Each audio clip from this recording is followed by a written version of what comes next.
check out these new digs. We got a new studio. Coast2Coast Pinball Studio version, I don't know, 4.0 maybe? It's a new place. It's a new day. 2019 is shaping up to be amazing. I'm a happy guy when it comes to pinball. We're going to talk about that. There's lots going on. I've been places. I've seen things. We're going places. We're doing things. We're playing pinball. We're having fun. Coast2Coast Pinball, episode 248. Let's go.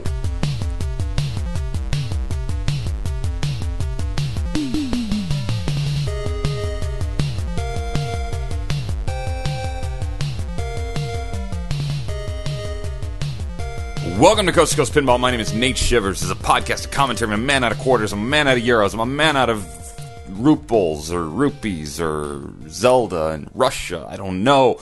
How are you? We're coming to you not live from the Coast2Coast Pinball Studios here on Sunday evening, if you're talking Central European Standard Time, February 24th, 2019.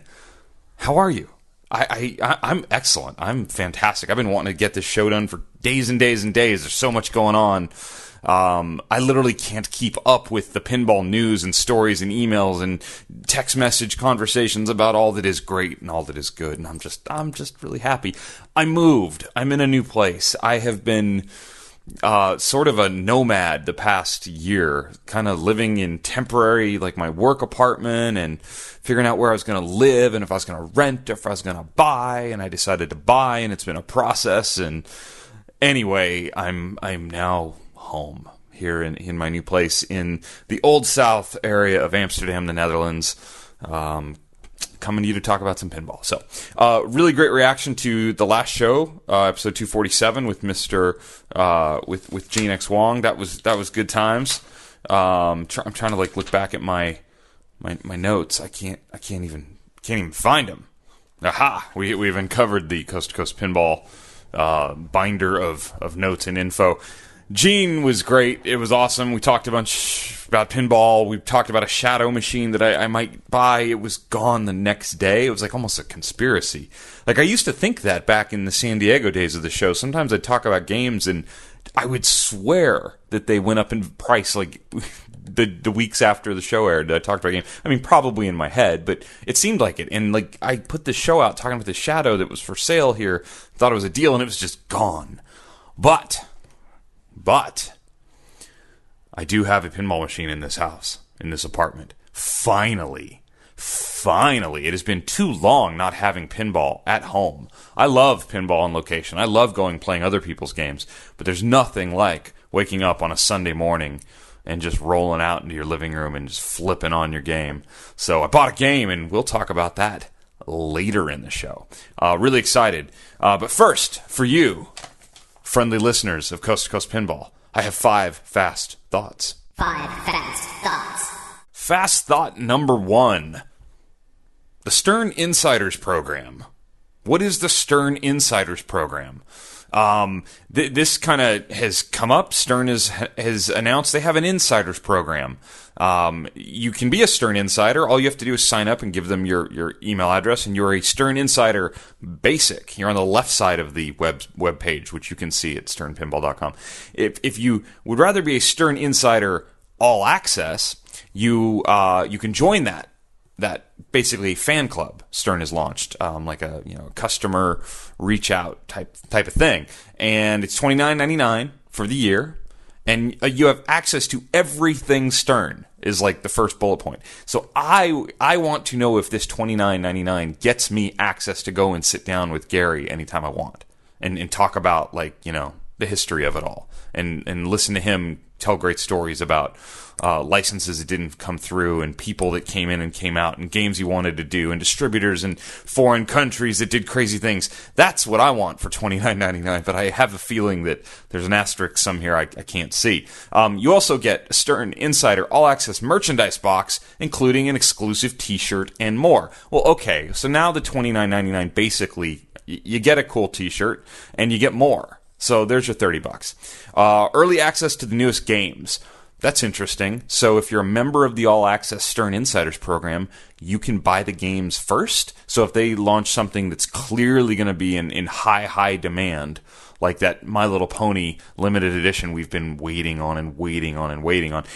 If you are a Stern Insider All Access, you will have first dibs at your My Little Pony LE. That's interesting stuff.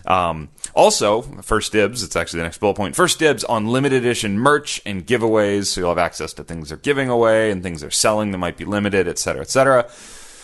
And then access to Stern Insider only events around the world. So if we have a big Stern party here in Amsterdam, the Netherlands, when they launch said My Little Pony pinball machine, I would be glad to host that here at my own place at the Coast2Coast Pinball Studios. We can hold that party here. You can only come if you're a Stern Insider All Access member. So I guess I have to comment on this. I think it's great. It's awesome. I'm a member of the... Whoa, I just sunk my chair as I was talking, scared me. Sorry. I'm a member of a couple of these things with different things that I'm interested in, things that I'm a fan of. One of those things is Pearl Jam. I love Pearl Jam. I've seen Pearl Jam nearly 40 times, and I am a member of their 10 club, they call it, because their first album's called 10, so I'm a member of the 10 club, and I pay I don't know, $20 or $30 a year, something like that. I don't even think about it. It's not that much money across the whole course of a year. And I get a free bootleg download every year. They used to send out Christmas singles on vinyl every year. I don't know if they're still doing that. I don't feel like they are. It might be a digital download. And then I have access to fan club tickets, which is often a lottery system, and you get pilled and you get fan club tickets. So it's kind of the same sort of thing. I have access to buy something ahead of other people. I get a free souvenir or something for the year, and they have contact with me. And we're, because remember, a lot of this is companies wanting to be in contact with their customers and the people that spend money with them. So, and people want to have fun stuff, and you can be a part of the insider group and get the email and feel like you're in the know. So it's great. I think it's awesome. I think anybody that's hating on this is taking things way too seriously. So I think this is just another thing pointing to the fact that Stern is making great moves on the marketing and customer outreach side of the world. Good stuff. If you're interested, become a Stern Insider All Access. Awesome. Fast Thought number 2. Okay, I have a news story coming in for Fast Thought number 2, and I'm gonna find this. I have too many windows open. Okay, Elk Grove Pinball Machine Makers Tournament coming to ESPN The Ocho. Elk Grove Pinball Machine Makers Tournament. That's a really funny way for a news website, the Daily Herald, suburban Chicago's information source, to say Stern's pinball tournament is going to be on ESPN. So what is this? This is pinball on TV. And why is it Elk Grove Pinball Machines Makers Tournament? Because it's the Stern Pro Finals, the Pro Circuit Championship Tournament, where it's the culmination of the, I think, 20 tournaments that are on the Stern Pro Circuit. Get to the finals, 40 top players, and ESPN is going to do a half-hour show to feature it on the Ocho. What is the Ocho? Did you see Dodgeball? The movie Dodgeball. It's funny. It's I don't know, probably 10, 15 years old now. Time flies. They made a joke in the movie that ESPN had an ESPN 8, which showed a bunch of weird offbeat crazy sports. And then ESPN in real life decided they would turn ESPN 2 into the Ocho for a limited, a day, I think, where they show a bunch of weird sports. And in the past few years, we've seen weird sports such as, hold on, I've got notes here, of arm wrestling, darts, ping pong, something called kadabi, roller derby, cornhole, throwing beanbags into a box with a hole in it, cornhole. The Evo Street Fighter Championships, that's esports, gaming, video games. And then something called chess boxing. I don't know what chess boxing is, but I feel pinball should have already been on this. Come on now. You've got cornhole and chess boxing and not pinball. If you've sat at one of the major championships, one of the big tournaments, or some of even your local tournaments, and watched to the end, it's exciting, it's fun, and of course it should be on something like ESPN The Ocho. So that's exciting. Sounds like Zach Sharp had a lot to do with that, which again, yada, yada, yada. Nate's a Stern fanboy. I know. I am a Stern fanboy. Leave me alone. Zach Sharp's clearly been busy working, so you can check that out. If I were you and wanted to read more about that, I would go to ifpapinball.com, where you can see that Raymond Davidson is still the number 1 ranked pinball player in the world. Fast Thought number 3. Jack Danger our friend at Dead Flip. What is Dead Flip? Dead Flip is an entity. It's a thing. It used to be a group of guys, and now it's basically Jack. And Jack runs a Twitch stream and plays pinball every day, and like hundreds, if not thousands, of people watch him every day. And Jack tirelessly works to promote pinball, to be around pinball, to raise up pinball awareness and fun. Jack's a good dude. And Jack is building a pinball machine, because building pinball machines is easy, as we all know. It's easy to build pinball machines. So Jack is documenting how easy it is to build a pinball machine by streaming the whole process, from the inception of the game to rules designs to discussions with people in the industry, learning how to actually build a pinball machine. Because building pinball machines, ladies and gentlemen, is hard. So Jack's actually going to have a documentary made. Like, he's going to cut together and produce a documentary on the process of this pinball machine. I believe the pinball machine is called Dead Flip, I think, and it's a pinball machine about Jack and pinball. Okay, so I actually don't know, but it looks really cool. He's come a long way. I wouldn't have the patience to do that. It seems like it would be a difficult project, but Jack's working on it, and he's documenting the process of building a homebrew pinball machine. He says he's doing it so that other people can see the process and get excited about it and want to do more, because he wants more people to get into it. Stern is being helpful with him and giving him parts and giving him access to George Gomez and all sorts of things. Scott Denisi's been helping him, I believe. Jerry at Multimorphic is helping him with the board sets. There's just a lot of people helping Jack do this, because, it's a cool project. So anyway, I just want to give a little shout out to that, and you should check that out. Fast thought number 4. American Pinball. American Pinball is building on the line right now Oktoberfest. I don't know that we've actually talked about Oktoberfest on this show. I just wanted to bring it up because I saw they're building games, so that means the game looks to be real. Houdini's out there. They've built a very nice looking game in Houdini. Now Oktoberfest, which was sort of I don't know if I want to use the word controversial, but it was a interesting theme choice, obviously, for a game. I have been in Munich when Oktoberfest was going on, and I tried to stay away from as much of it as I could, because I'm not that fun. I'm not that interesting. I don't need to be in the middle of all that. As a teetotaler that I am, it's just not my scene, if you know what I'm saying. But it's a big party, and they're trying to bring that party to a pinball machine, and we'll see. I know they've said they've made some changes. It's about pinball on tap. It's beer and parties and the traditional German garb that they wear. And I don't know. It could be interesting. But I just wanted to give a shout out to American Pinball that they've got their second game on the line.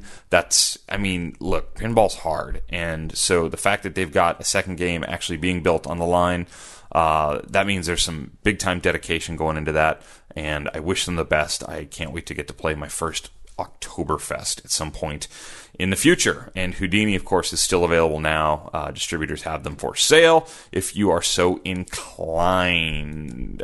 Fast thought number 5. Speaking of Jerry at Multimorphic, I saw an interesting note on his Facebook page, on the Multimorphic Facebook page, that at the Texas Pinball Festival next month, if you are interested in buying a P3 game loaded with either one of the games or all of their games, he will give you a $1,000 discount to buy a P3 game, with a really, I think, pretty smart catch. He would like you to allow him, and this is the deal, if you allow him to put the game out at the Texas Pinball Festival on free play for the convention, he'll take $1,000 off the purchase price of that game. That's pretty cool. That's a nice win-win. That means the games he brings to the show are already sold. You get a deal. People get to play them. Everybody wins. P3 is a very interesting project. It is a labor of clearly love and dedication from Jerry. And, I have talked to him on the show before. I've played the games. They're fun. They're interesting. They look cool. I always ask the question, is it really pinball? It's some sort of pinball. I had somebody email me after a previous show that kind of got a little mad at me because I said that. Is it pinball? I said, of course it's pinball. It's awesome. I play it more than I play my other games. So I'll leave that for you to decide. But if you are interested and you've been thinking, man, I have everything. What do I not have? Well, you might not have a P3 from Multimorphic, and this might be a great way for you to get a deal on said game. So anyway, thought that was cool, pretty smart, something that I think other companies could use in the future, that sort of type of deal to get games out on free play at a show. Going to throw a little bit of a curveball in here. We need Fast Thought number 6. It doesn't make sense. I have to bring this up because I don't know where else to talk about it on the show. Pinburg sales went on yesterday. 1,000 entrants into this year's 2019 Pinburg event at the Replay FX event in Pittsburgh in August, and it sold out in seconds. Like seconds. A couple of us were trying to buy, like, a bunch of us were logging in to see if we could all, make sure we got tickets, and 2 of the 3 of us got tickets added to our cart. One of us did not, so we were able to get all of us in with the way we were doing it. But, I got in. I'm thankful. I know a lot of people didn't. There's a wait list. I think people buy on speculation that they're coming, so fear not. I know last year almost everybody, if not everybody, that was on the wait list got into the tournament. So it's unbelievable, though. They expanded it to 1,000 entrants. It's going to be the biggest pinball tournament of all time. It's amazing, and to sell out that quickly is unreal. So, again, I thank you in advance to all the people from the Replay FX Foundation, the tournament directors, everybody. It's one of my favorite times of the year. My birthday is July 31st. The tournament starts the next day on August 1st. It's a fantastic birthday present to myself. I can't wait. The tournament's unbelievable. We'll talk about it more as we get closer to that, but I had to throw this in there that Pinburg sold out in like less than 10 seconds, I think. Probably less than 30 seconds, really, by the time everyone hit checkout. 1,000 spots. The 50 VIPs sold out just instantly. Yes, I did try and get those too, so I was just trying to be done and in, and those are sold out in just seconds, so for $200 entrance. I think I said it last year. If I didn't say it on the show, I said it to friends. Pinburg should raise the price. I mean, I hate that it gets expensive and some people can't afford it, but when demand is that high, that's just kind of the laws of economics, is you raise the price so that the company can be healthier. It's still a great event, even if you're not in Pinburg. I don't know. It's awesome, but the demand is certainly pointing to, you can't get much bigger than 1,000 people, 1,000 entrants, you'd see many games. So to me, it's, it's priced too low, is what my I don't know what my business mind is thinking. So anyway, can't wait. There is 6 Fast Thoughts for episode 248 of Coast to Coast Pinball.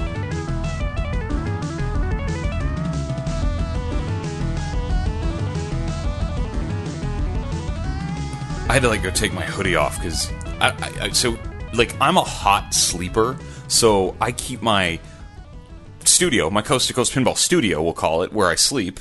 It's not a bedroom. It's Coast to Coast Pinball studio, where I also happen to have a bed and I sleep.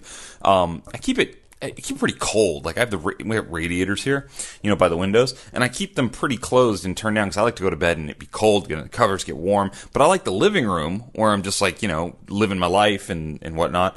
I like it warmer because it's cold outside.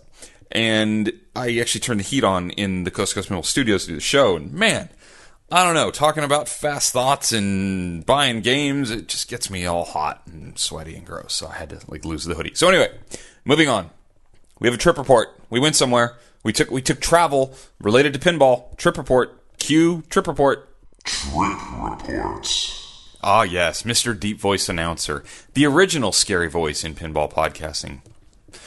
Anyway, so when you think Montreal, Quebec, Canada, what do you think? As an American who has been all over North America, I had never been to Montreal. I've been to Toronto, been to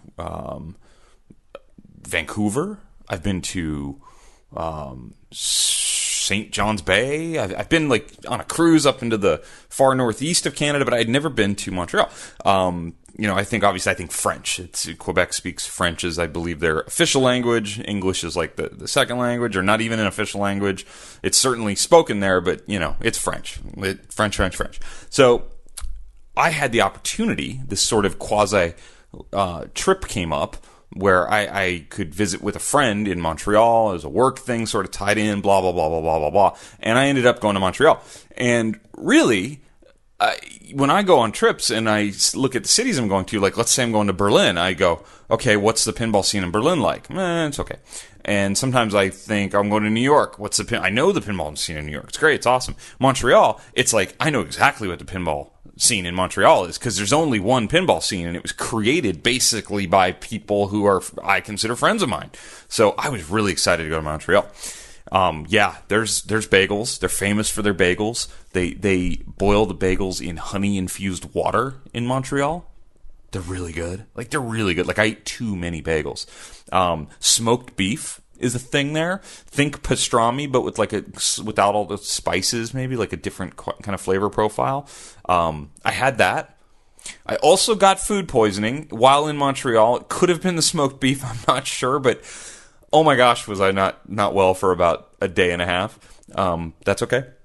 But really, when I think about Montreal, and by the way, it was really cold. It was let's talk Fahrenheit here. It was single digits most of the time I was there. It was really cold. I think North Star. North Star is a bar that came into existence a little over 3 years ago. Friends of the show, Adam Keisler and Charlotte Fillmore Hanlon, I believe I got her whole name. I'm going to call her the doctor because she has a PhD, so she's now the doctor. So Adam and the doctor run North Star. And North Star is literally a pinball bar. That is what it is. You walk upstairs, it's on the hip, cool street in Montreal. You walk upstairs, there's a bunch of pinball machines, there's a bar, there's the original lit up Gottlieb sign behind the bar. It's awesome. There's a Super Checks machine, a skee ball machine, there's some non-pinball stuff there, but it's a pinball bar. And I think I don't know if Adam came on the show when he was opening that or before. I don't remember. He came on the show a long time ago. But we've talked around at shows before. He kind of hasn't been at a lot of stuff. I haven't seen him and Charlotte in a couple years probably because they've been running a pinball bar and all the things that go around with that. And they're operating games now around Montreal. They literally had to petition to have the laws changed in the city because they had been banned because pinball is bad and evil.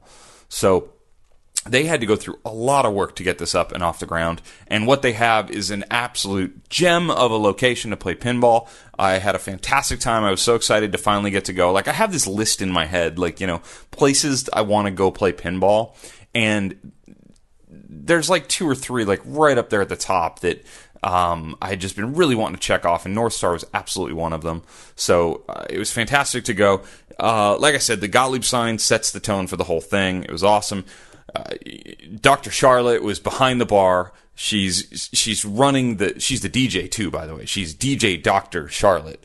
And she's, running the vinyl because they only play vinyl there because, it's what you got to do. They also have a 45 jukebox, plays 45. So they're either playing 45s or full on vinyl because this is what you got to do. And Charlotte's tending bar, making change. Although we didn't need it because Sunday's $5 free play. How awesome is that? $5 Canadian. So that's I think that's 43 cents or something like that. So it's almost free pinball. And wearing an awesome Xenon shirt to boot. So a friend of mine and I went and I was jet lagged like crazy, by the way. But that's okay. So we went there and I was excited because I wanted to see Adam and DJ Dr. Charlotte. And also, they had just gotten the Munsters in. And I've had this run now for 2 years living in Europe where I'm not seeing the new pinball machines very quickly. I used to go find them very fast when I was traveling around the U.S., and I'd get to play them really early on. It was awesome. But lately, it's been they release, I look at them, I talk about them, I do shows maybe, and then I don't play it for 3 or 4 or 5 or 6 months because I'm just not in front of one. So I got to play the Munsters right off the bat. They'd had their launch party the night before. That was awesome. I remember back in the day when Adam was telling me about North Star, he was like, it's only old games. And they still have some really great old games. They have a Medusa, and their games are all really nice. So Medusa, Flash Gordon, Roller Games. Roller Games, underrated game, by the way. Underrated game. And Dolly. Dolly might be one of my favorite games from the late 70s. Dolly was released in 1979 because it was released the same year I was born. I think I'm a few months older than Dolly the pinball machine. Dolly, the person, is quite a bit older than me, just for the record. So Dolly's awesome. Love that. But then they have new games too. I think Adam kind of broke down, finally decided he was gonna go for new games. And so they had an Iron Maiden, fantastic. They have a Dialed In, great game. And they had a Munsters. So I got to play the Munsters. We'll get to that in a little bit. We played almost everything, I want to say. They had their little EM corner also, some EM games, which is a lot of fun. Adam's a really good pinball player. I don't know if you guys know Adam. When he was going to tournaments, he was qualifying an A and playing with the big names. Blah blah blah blah blah blah. Really great player. So it's always fun to play with him because I get to I like playing with people better than I am because I pick up tips. I learn stuff. He's like one of those guys that shoots and hits the shots he wants to make a lot of times. I don't know what that's like, but so anyway. It was really cool. It was a lot of fun. The jet lag was hitting me. I may have already had my food poison at that point because I had this like flushed feeling a little bit. I was like, oh man, I want to stay here all night long, but I don't feel so good. So we need to go eat smoked beef across the street. So that'll make me feel better. That did not make me feel better. But North Star's awesome. So $5 free from 5 to midnight. $5 gets you free pinball, 5 to midnight on Sundays, which is awesome. Place was jammed. Like, there are people on every game. They're doing tournaments. I think they've got different leagues going on. It's like one of those things, man, when you hear him talk about it, when Adam talks about it, it's like he was in the restaurant world. He was doing, like, restaurants, and he threw everything into pinball. And they've got craft beer scene going on in Montreal, so they've got a bunch of interesting beers. There was a pickle in a beer at one point that they were showing me. They have to drive to the United States to get the pickles, which I have to fly to the United States from Amsterdam to get the pickles, by the way. They don't have dill pickles in the Netherlands. I don't know what is wrong with this place sometimes. Nobody knows what a dill pickle is here. So anyway, long story short, I have a case of 12 packs of dill pickles in my apartment here that the owner of my company brought me because he heard me complaining about the lack of pickles. So Adam actually drives to the United States, gets the pickles to put in the beer. So that's my story. They also have an old school photo booth. I took photos against like all of my inside urgings. Tell me don't take your photo. You look terrible in photos, but I took photos. And what's great about those old school photo booths is they have beauty lights in them. They're soft focus. Everybody looks at least okay in them. So I'm not totally embarrassed to have my photo up. So fine. That's great. I had a great time at North Star. I would encourage anybody who's wanting to go see a beautiful city. Montreal, like, man, oh man. Gorgeous city. It's on an island, if you don't know. The people are very friendly. I have always heard that sort of like, oh, Montreal, like, if you don't speak French, they're going to be mean to you. I didn't get any of that. Like, my whole life is like apologizing for not speaking whatever language I'm around. So I just pulled that off too. Like, oh, I'm sorry, and everyone speaks English, basically. So it's cool. I had actually decided before I went there that Montreal was the largest North American city I had never been to. That wasn't actually true because I've never been to Mexico City. But as far as the United States or Canada, Montreal was like by a long ways the largest city I had not been to. So I would really like to go back when it's not sub-zero freezing my ears off. I have big floppy ears, and when I get cold, they feel like they're going to snap off, and it's bad. But it's clearly a food city. It's kind of one of those like young feeling cities. There's a lot of people out and about. Even in the cold, there are people everywhere. So I had a great time. North Star's A+ location. Support it if you can. They have cool T-shirts too, and I have one now. So yeah, I got that going for me. And I really want to thank again Adam and DJ Dr. Charlotte for the warm welcome in the cold weather at the awesome North Star. North Star's full name, by the way, is actually North Star Machines a Piastres. Piastres. I think that means of money or with money, maybe. I don't know. I'm guessing it's French. I don't speak French, but I don't know. Anyway, place is awesome.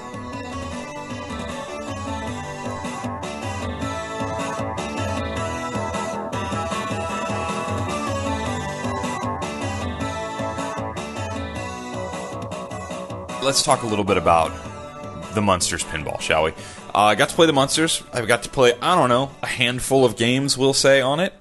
I watched Adam go through the entire first level of the Munsters, which does lead some credence to sort of the meta conversation going on about Monsters of game looks beautiful, game shoots great, game feels awesome, game's too easy. So I'm going to push back on that a little bit.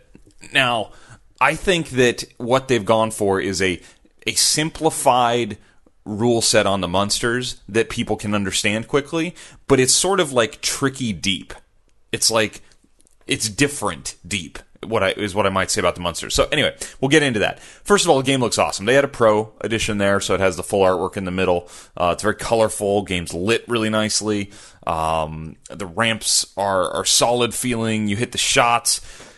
Do you guys remember all the things I said about American Pinball's Houdini? Where I was like, man, this game looks really good, but like none of the shots feel good to me.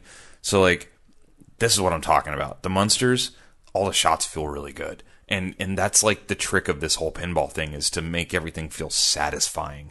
I listened to this video game podcast, side note, and there's a newer person on this podcast, and she's pretty good. She's very young, and I like having somebody like, she's 10 years younger than everybody else on the show probably, and I like her opinions on stuff, but she says the word satisfying like about every video game all the time, and it drives me crazy, and I just started doing it, and so I see what this is becoming. But it's true. When you hit the shots on certain games, they're satisfying. They give you feedback. It feels good. And I'm here to tell you, the Monsters feels really good. It just has that good solid shot. You hit the spinner, it goes great. You get up the ramps, it goes great. You hit the magnet underneath Herman. It's right, like it's just like it should be. If I'm gonna say anything really negative about the Monsters, it's kind of like basic pinball wrapped in a really pretty package. That's not necessarily a bad thing. Now, I don't know if it will sell well being kind of basic pinball wrapped in a pretty package. It is a pretty package. And I like the theme a lot. I'm a big fan of this theme because it's just got all those things you want in pinball. You've got kind of like over-the-top artwork and things that are out of reality, and they're monsters are great. Like, who doesn't love monsters? Monsters are awesome. Every day is Halloween. So I like all that. I think it's a great theme. The integration of the theme's really good. It's well done. Having a TV show to draw from like that, it's kind of set up perfectly. There's a lot of inserts on this game. It lights up. It's blinking all over the place. Adam actually told me he wrote Stern like an official complaint letter because there's a few spots, and I don't remember exactly which shots caused this, where the game basically goes dark and then the flashers flash as the ball's coming back on the return, and he can't see anything to shoot at, and he just thought it was too much. And then you get into the argument of, is this an issue or a feature? Like, I don't know. So I thought Adam was actually really trying to sell me on how bad that was. I have laser eyes, and by laser eyes, I mean I had laser eye surgery, so I see really well now. And I didn't have as much of a problem, but, you know, everyone's different. And he bought the game, he owns the game, and he doesn't like it, so fair complaint. The way the rule sets are, you've got your 5 areas. So let me separate this out as simply as I can, and there's much better reviews out there in the world of this game than I'm about to give it. I'm just trying to give you the quick and dirty here. So there's 5 areas, and those are like the characters of the Monsters. You know, Grandpa, Herman, the other characters, Lily. I don't remember them all, I'm sorry. And you complete them to get into a quote, wizard mode, which is, you know, Monster Madness. And Monster Madness has 3 levels. So you go then, and then in Monster Madness, I believe there are 7 areas of Monster Madness that you can work on and complete. And then you start through the 5 areas again, rinse, repeat, go through them. And each area has a perk involved, which I think is pretty smart, gives you a different thing. And like some of the things in the game are really simple. Like you can start a 2-ball multi-ball with Herman like really, really easy, but then you're done with that multi-ball. You can't like relight that multi-ball until you get through Monster Madness. So there's this next level that you got to go through and then play the game again. Some are going to perceive that as like very simple and very like kind of like just, you know, same thing over and over and over again. But there's a lot going on there. You've got these meters you're building. You've got playfield multipliers. So I don't want to say this is a shallow rule set. I think that's not being fair to the rules. I think it's a different rule set, and it's really, really trying to solve the problem of games are too complicated. How do we make them simpler? But yet people are buying these and putting in their homes and going to play potentially 1,000+ plays on a single game, which did not used to happen. Remember, folks, when pinball was in its heyday, nobody played 1,000 games of anything. Nobody played 1,000 games of Funhouse. I mean, yes, I'm sure there were some of those crazy people out there who went to the same laundromat every single day and put all their spare money into the same, whatever, Back to the Future, Daddy's game, and played it 1,000 times. But in general, you never played a game that many times. Well, now people own them and take them and put them in their homes. We brought the roller coaster from the amusement park to the backyard, and people put hundreds and hundreds, if not thousands, of plays on the same game. And to make that feel good and make that interesting and keep coming back and want to keep buying these games to keep bringing them through your house and supporting this new in-box culture, you need a deep, somewhat complicated rule set. I think TNA from Spooky Pinball has sort of tried to flip that paradigm a little bit by saying, nope, pretty simple rule set, we're just going to make it really hard.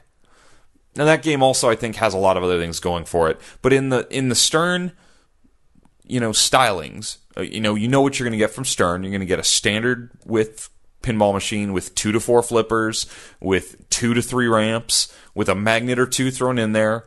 Now, currently, everything has great artwork. I think we're over that hill. It's a wonderful thing. You're going to get an LCD screen with, I think, a better integration each time out. I think the Munsters integration is great. I quickly said to everyone at North Star, I really like the way that they've integrated everything into this LCD. And Adam quickly said, nope, this is terrible. And he showed me why he thought it was terrible. He doesn't like, they call it the chocolate, which is like supposed to be like the wood grained surround that's kind of around the edges of the LCD, in the LCD, but creating a surround for the things to play in. Everyone doesn't like the chocolate. It didn't bother me. I don't mind it. But some of the meters, like the zap meter, where you build up zap shots, it's really, really small. It's hard to see. And I think you have tilt warnings listed on there, which is really cool and novel. I like that a lot. Really, really small. So Stern, I think, is still, and so is Jersey Jack, for that matter. I think everyone's still trying to figure out what the best practices are for LCD screen use, because it's got a lot going on there. There's lots of information you can give someone there, but you got to figure out what you should give them, how you should give it to them, what integration of theme components, whether it's video or created artwork you're going to put on there. That's complicated. And I'm assuming in this sort of development, you don't have a lot of chances to start over. You probably start heading down a path that everyone agrees upon to the team. I don't work in development of this sort of thing. I don't know, but I'm just drawing on my knowledge of other things. And once you kind of all agree on a way, you go that way. So I think you'll see that get better over time. You already are seeing it get better over time. Anyway, I think what the Munsters has is it has a fun, beautiful presentation of the game and the theme. It has great feeling shots. It has the modern, Stern LCD game going on. And it's like, to me, it's like, if I just want a pinball machine and I want something that's not going to be like rock and roll and not going to be like offensive to anybody, and like Deadpool could, potentially be offensive, and you don't want violence, that sort of thing. I think the Munsters really checks those boxes of like a good, solid pinball machine. This is not the greatest pinball machine ever. This is not the best pinball machine released in the last year. This doesn't have the coolest, most awesome rules I've ever seen in a pinball machine, but it's really, really good. I think it is really good. I think there is something for a lot of people. It's one of those games that I will be very interested to see what the support is like, because they've kind of said this game's done. They've kind of said, no, that's pretty much it. Which, I mean, I hope that we're getting closer to that day with pinball machines being released and you get somewhat complete code. But I'm just wondering, is the pushback that I've seen from some people, and certainly some of the contacts I've had and emails I've had saying this game's pretty and has a cool theme and the black and white premium's really awesome and unique and people want it. But I am definitely hearing people saying the game's maybe too easy or too simple or whatever you want to call it. I don't think any pinball's that easy myself. Like, easy is just a word I don't use for pinball. But there's definitely games with simpler sets of rules, and I could see how some might feel that about Munsters. We'll see. I am very interested to see how this sells, and there's a lot of them on route. I follow a lot of different businesses and social media, things like that. A lot of them went into route, which tells me pinball's healthy right now and people are willing to buy new games. So I'm really interested to see what everyone thinks. If you're in and you bought a Munsters or you're going to buy Munsters, I'd love to hear from you. You can always email the show, coast2coastpinball@gmail.com. It's coast, the number 2, coast, pinball@gmail.com. Haven't given that address out in a long time.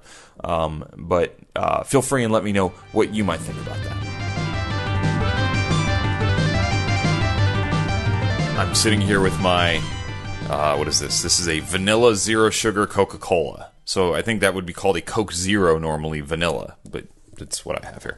I have a pinball machine in my house that makes me so freaking happy. I'm so happy. So I bought a game off eBay. Like, I went for it. I just wanted a game, and I saw a game, and it said or best offer, and it looked in pretty good shape, and the guy had multiple games for sale, and he was in the Czech Republic, of all places. And I emailed him a couple things, asked a couple questions, wanted to know about shipping to the Netherlands. And I said, do you have any idea what the deal is going to be? Like, I hate negotiating on stuff like this. I'm in sales. I do it all day. I just want to tell me what your best price is, basically. And he shot me a price across, and I just sent him the money. I'm like, do it, send it, get me that game. It looks like it'll be fun. So, what game did I buy?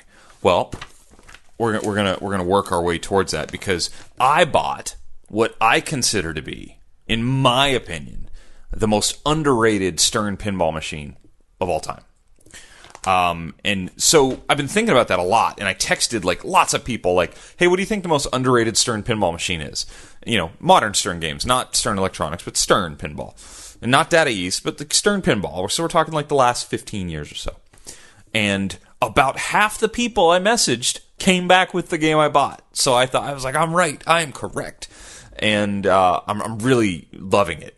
Loving it. And listen, I'm not just loving that I have a pinball machine and that I can play, because I've bought new in-box games, and that's really fun too. Opening up a game that's never really been played and it's yours, that's pretty great. But I'll tell you what I love. I like getting an older game that has all its old school, hot, energy wasting light bulbs in it, and shifting them all to LEDs. And I'm not going to purple and green the darn thing out. That's not my scene. I did that once. I did that on a Judge Dredd, just to have one and look at it like that, and it just didn't look right. So, I've got my warm LEDs, and I've got some of my color matchings for the inserts, and I've got, a couple little things to add some character here and there on this game, because it needs it. And I've really enjoyed it, and just opening the game up and tweaking little things and cleaning it and getting my hands dirty. And there's something really nice about it. At the end of the day, I go to work, I go to the gym, I come home, and I love playing, working, fixing. Pinball's just really, really a great thing for home for that reason too. So you don't have to spend $5,000 or $6,000 or $10,000 on a game to get a lot of enjoyment out of it. And I didn't. So I'm going to run down for you based on a few different things that I came up with based on sort of emails and text messages from friends of mine in pinball and pinball fans that I talk to about games and stuff, and based on reviews I read online and some research based on some Pinsight's Top 100 is one thing. That's not the be all end all necessarily, but it's definitely something I look at. Reading reviews off of ipdb.org, Internet Pinball Database. And I'm going to give you what I think are the top 5 most underrated Stern pinball machines. All right, number 5. The 5th most underrated Stern pinball machine of all time. 2007, Dennis Nordman design, Wheel of Fortune. Okay, so hear me out on Wheel of Fortune. Wheel of Fortune's a weird one because it's got that weird, strange bottom with a center thing, like a center bumper thing, and then 2 outlanes down the middle. It's a strange one. It's like the clown puke, artwork design. It's literally just rainbows of colors, which I don't totally hate.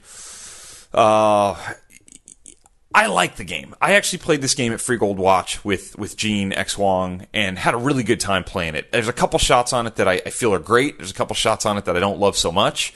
I don't fully understand the rules of this one. This is not one of those games where I know inside and out. But it's challenging, and I think it's a game that sort of gets a lot of flack because of what it looks like more than anything. But it has 3 bobbleheads on it, so that has to mean it's somewhat good, right? But yeah, so I'm going to say that Wheel of Fortune is the 5th most underrated Stern pinball machine of all time. So I'm stumbling over my words here. Sorry, I'm moving on to the next one already. All right, number 2. Number 2. X-Men. This one came back from a multiple people actually texted me back and said, I think X-Men is the most underrated game. And to me, I don't know if I had a tough one on I had a tough time on this one because, X-Men is a game that still sells for decent money most places. It's not like it's a game where the bottom dropped out of the cost. It's rated fairly high on Pinside. It's a top 50 game on Pinside. So I don't know that it's that underrated, but I do know why people say this because I don't think it gets a lot of love. It had some...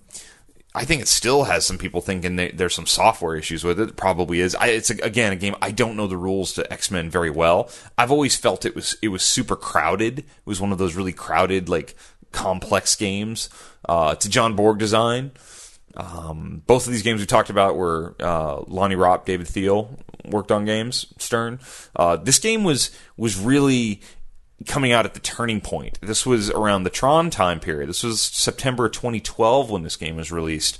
And I think X-Men's a pretty good looking game. I think it certainly brings that comic book world to life. I've always liked it. I've always had my eye out for one. And it's a game that I have purposefully never really learned because there's this weird part of me that feels like I'm going to own an X-Men someday. And I want that enjoyment of learning the game once I get it. So when I've played them on location or played them in tournaments, I've just kind of swallowed my pride and thought, yeah, I don't really know what I'm doing here.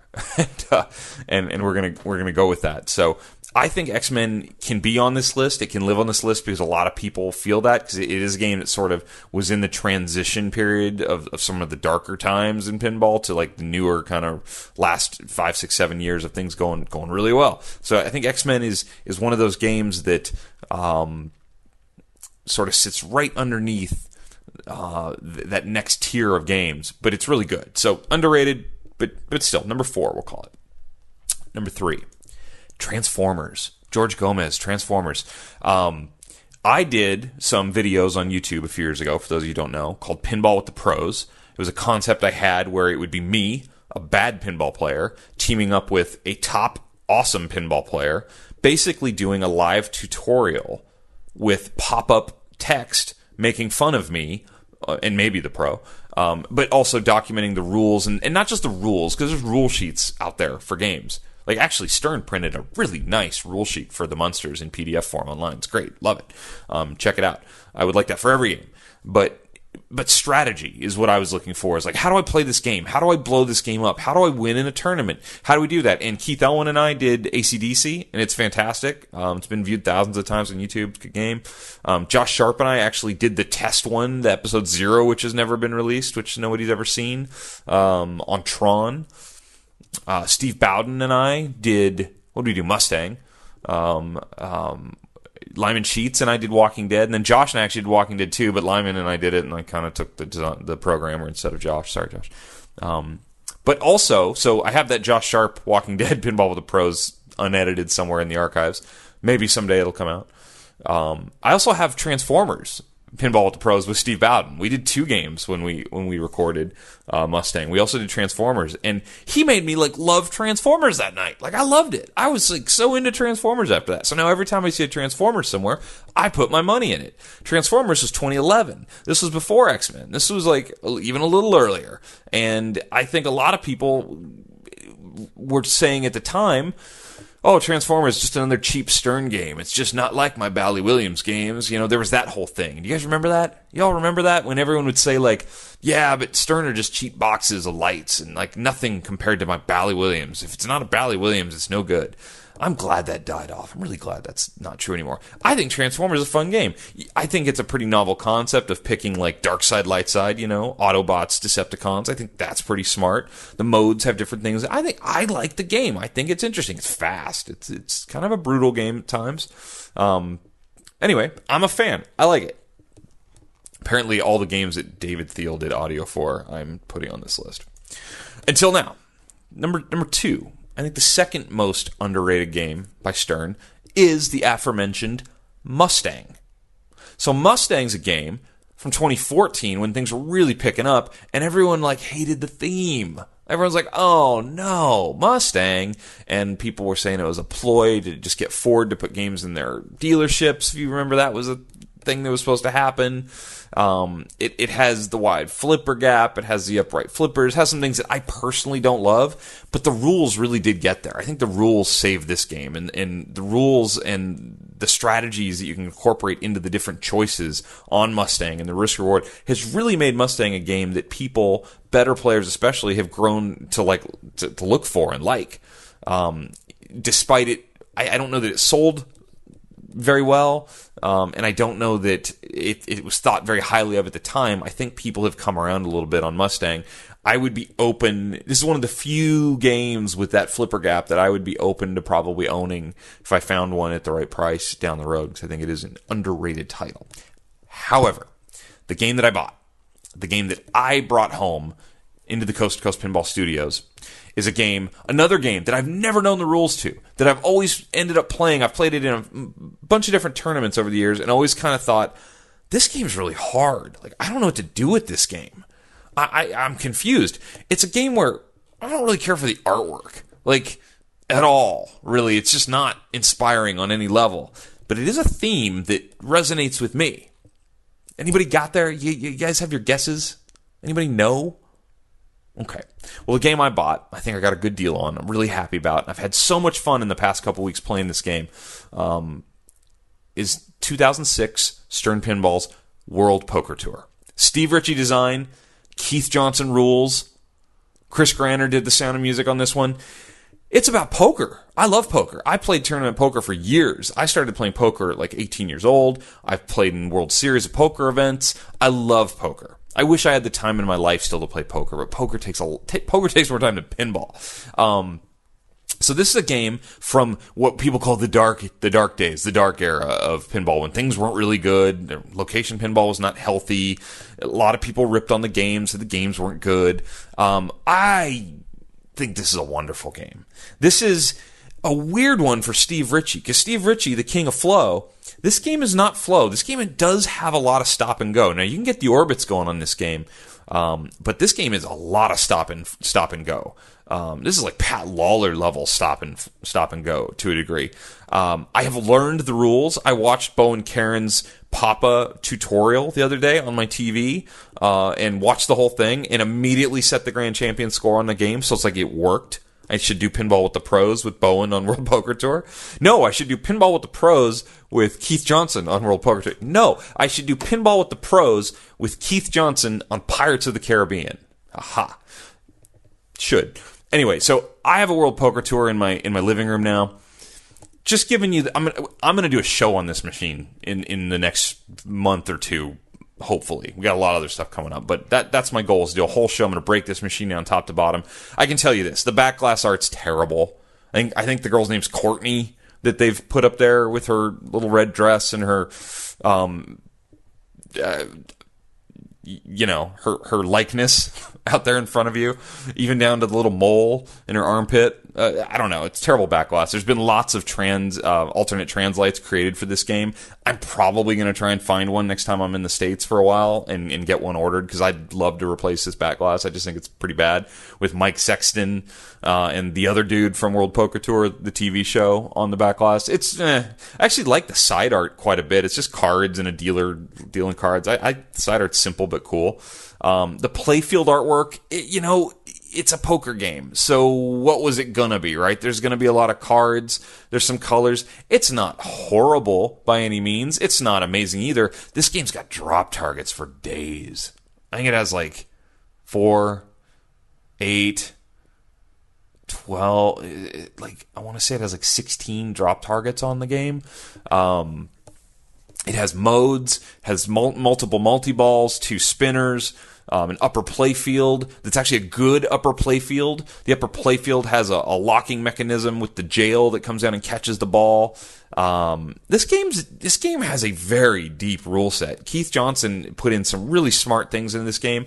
And the reason this game, before I leave you here, because we're out of time here, before I leave you this game has some strategic things to it, some strategy ideas that you have to really understand, or you can get into your multi-balls and flip forever and have like 10 million points and you'd be like, what happened?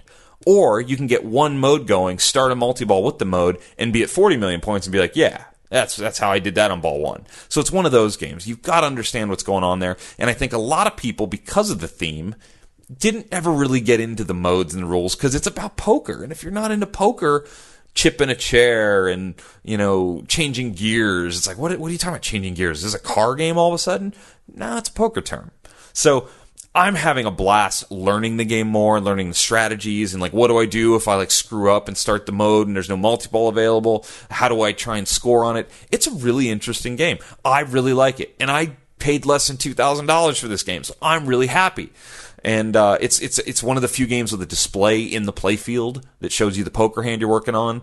Now that I understand the whole game, it makes so much more sense, and I can see where Keith was going with it. I'm really happy. I also do want an Iron Maiden. If I hadn't made that clear, I would like an Iron Maiden right next to it. But for right now, for me, for working on a game, fixing up a game, cleaning up a game, World Poker Tour has been fantastic. I'm so excited. It makes me happy. I'm playing it a lot because I'm getting ready for Pinburg. Because I got into Pinburg, and we'll talk about that next time, ladies and gentlemen. Thank you for listening to episode 248 of Coast to Coast Pinball. I am really happy that we're doing shows semi-regularly. They make me happy. I love pinball. I love you guys. So until next time, play more pinball, be nice to each other, and take care of yourselves. Later.